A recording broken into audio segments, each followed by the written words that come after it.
అమరావతి పేరు మీద జరుగుతున్నటువంటి అవినీతి అక్రమాలను ఇప్పటికే చాలాసార్లు ప్రస్తావించిన జగన్మోహన్ రెడ్డి గారు ఈరోజు కూడా మీడియా సమావేశంలో మరోసారి ఆ అంశాలన్నింటినీ ప్రస్తావించుకుంటూ చివరికి ఆశ్చర్యం ఆ 4-5 బిల్డింగుల కోసమంట ఒక ఎస్ఎఫ్టీకి 20,437 రూపాయలు ఖర్చు పెడుతూ ఉన్నారు చంద్రబాబు నాయుడు గారి ప్రభుత్వం అని వివరాల్ని చదువుతూ వచ్చారు.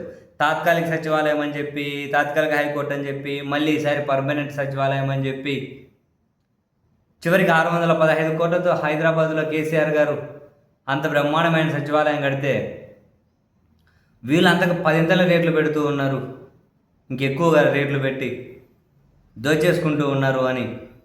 అసలు ఇసుక ఫ్రీ, మళ్ళీ ఆ బిల్డింగ్లు కట్టే దగ్గర జిఎస్టీలు ఫ్రీ, రకరకాల రాయితీలు ఫ్రీ అయినా కూడా ఒక ఎస్ఎఫ్టీకి 20,400 చిల్లర ఖర్చు పెట్టడం ఏంటి అని ఆశ్చర్యంతో జగన్మోహన్ రెడ్డి గారు నోరెల్లో పెట్టారు. పక్కన కొందరు పేర్లు ప్రస్తావించారు, ఎవరి పేర్లు, ఎవరో మధు అని ఏదో పేర్లు ప్రస్తావించుకుంటూ నోటి ముక్కు మీద వేలేసుకుంటూ ఉన్నారు. ఆశ్చర్యపోతున్నాను నేను వివరాలు చెబుతూ ఉంటే అని చెప్పి జగన్ గారు కూడా నవ్వుతూ ఉన్నారు.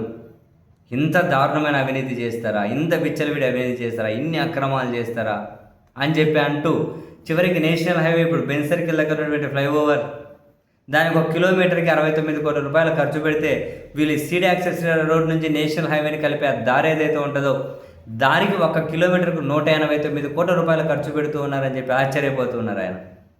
నేషనల్ హైవేలకు కిలోమీటర్కి 69 కోట్ల రూపాయలు ఖర్చు పెడుతూ ఉంటే వీళ్ళు సీడ్ యాక్సెస్ నుంచి నేషనల్ హైవే కలిపే దారి ఏదైతే ఉంటుందో దానికి ఒక్కదానికి కిలోమీటర్కు 189 కోట్ల రూపాయలు ఖర్చు పెడుతూ ఉన్నారు. ఇంత అవినీతి, ఇంత అక్రమం చరిత్రలో ఎవరు ఎప్పుడూ చూసి ఉండరు.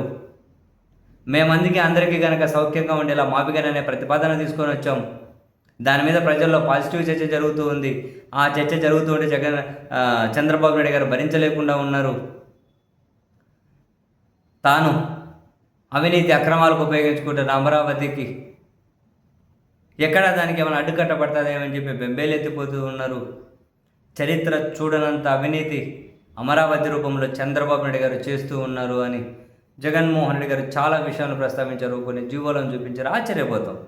ఆయన చూపించే లెక్కలు, జీవోలు అవన్నీ చూస్తే నిజంగానే ఒక ఎస్ఎఫ్టీకి ఇంత ఖర్చు పెడతారా? అధికారం ఉంది అని అంటే ఏ రీతిలో అయినా చెలరేగిపోవచ్చా? మీడియా, సోషల్ మీడియా అని చెప్పి మన దగ్గర వ్యవస్థలు అన్నీ మనకు మద్దతుగానే ఉన్నాయి.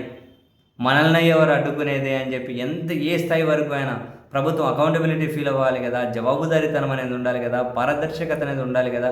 ఇవేమీ లేకపోతే ప్రజాస్వామ్యానికి, ఒక రాజ్యాంగబద్ధమైన పాలనకు, ప్రజాస్వామ్య వ్యవస్థలకు అర్థం ఏముంటుంది? ఏంటో మనకు అర్థమే కదా నిజంగా. వీళ్ళు చెలరేగిపోవడం, ఏమన్నంటే ఎదురుదాడి చేయడం.